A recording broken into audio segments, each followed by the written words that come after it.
Kita semua tahu bahwa Cina saat ini telah berubah menjadi negara superpower, terutama di bidang ekonominya, melebihi Amerika, bapak kapital dunia.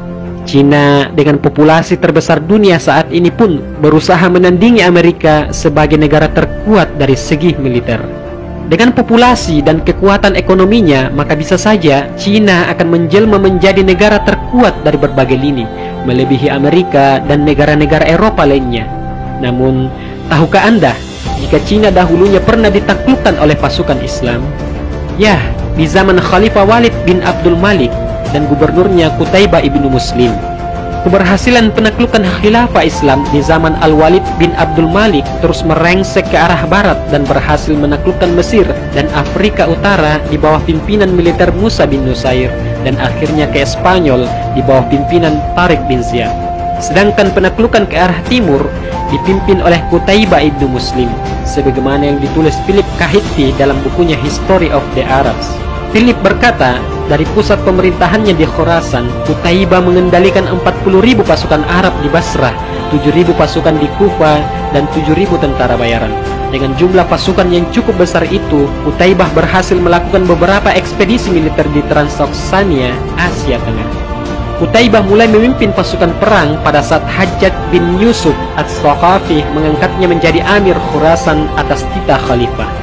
Perjalanan menaklukkan Cina adalah perjalanan yang fenomenal dan membutuhkan waktu yang panjang dan strategi yang matang. Sebelum tiba di negeri tirai bambu ini, Qutaibah bin Muslim menaklukkan daerah-daerah strategis yang membuka jalannya untuk menuju dataran Cina. Qutaibah menguasai Takharistan tahun 86 Hijriah atau 705 Masehi. Saat ini, wilayah Takharistan adalah bagian dari wilayah Afghanistan dan Pakistan. Kemudian menaklukkan Bukhara dan daerah-daerah sekitarnya di wilayah Uzbekistan pada tahun 87 Hijriah atau 706 Masehi. Pada tahun 93 Hijriah atau 712 Masehi, Qutaibah berhasil menguasai Samarkand dan Khawarizm yang merupakan jantung Asia.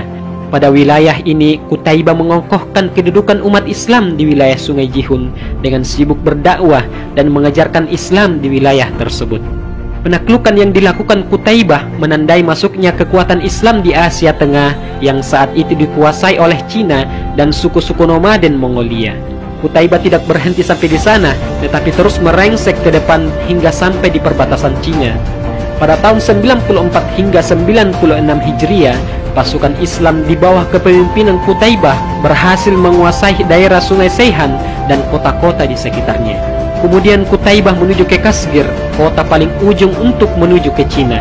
Di Kashgar, orang-orang Kashgar yang sebelumnya memeluk agama Zoroaster dan Buddha akhirnya berbondong-bondong masuk ke dalam Islam tanpa paksaan sedikit pun. Ketika sampai di Kashgar, Kekaisaran Cina saat itu mengirimkan delegasi untuk menemui Qutaibah dan menyampaikan hasrat Kaisar agar Qutaibah bersedia mengirimkan delegasi ke ibu kota Cina untuk diajak berunding. Qutaibah pun mengirimkan utusan yang dipimpin oleh Hubairah bin Al-Mashmaraj yang bertujuan melakukan pembahasan dengan pihak Kekaisaran Cina. Kekaisaran Cina sendiri berusaha untuk menghentikan penaklukan Islam yang mengarah ke wilayahnya. Qutaibah memanfaatkan momentum ini untuk memastikan jalur perdagangan di Asia Tengah aman, serta melindungi kafilah dagang ke wilayah Cina. Dari sana, perdagangan timur dan barat berlangsung dengan aman.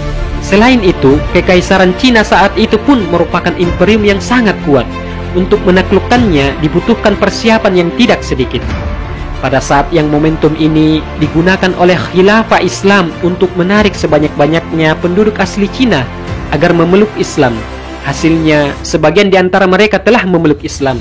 Keinginan kuat Cina untuk mengajak berunding ini terjadi setelah mereka menyaksikan kekuatan kaum muslim yang berhasil menaklukkan wilayah-wilayah Asia dan tidak bisa dibendung oleh para penguasa di sana.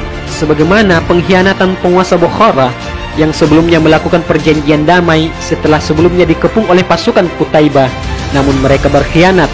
Setelah itu mereka digempur habis-habisan oleh pasukan kaum muslimin di bawah panglima Qutaibah hingga tunduk dengan paksa pada tahun 87 Hijriah atau 706 Masehi.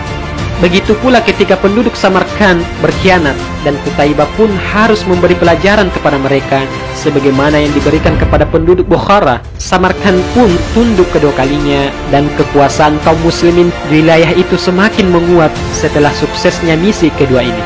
Di Samarkand inilah terdapat industri kertas milik orang-orang Cina yang sebelumnya Samarkand memang dikuasai oleh orang Cina. Kemudian industri ini ditransformasikan dan diperbaharui oleh kaum muslimin ke Damaskus, lalu ke Baghdad di era Khilafah Abbasiyah, kemudian ke Kairo, Afrika Utara, Saklia, Andalusia. Setelah itu industri kertas ini baru dibawa ke Eropa pada abad ke-12 Masehi. Hingga akhirnya pada tahun 738 Masehi sampai 740 Masehi, tentara kekhilafan Islam berhasil menaklukkan sebagian besar wilayah yang pernah diserbu oleh Qutaibah. Kemudian tentara Islam berhasil menduduki Turkistan dan memantapkan supremasi Islam di Asia Tengah, hingga kekuasaan Islam tidak bisa diganggu lagi oleh orang-orang Cina selama 1000 tahun kemudian.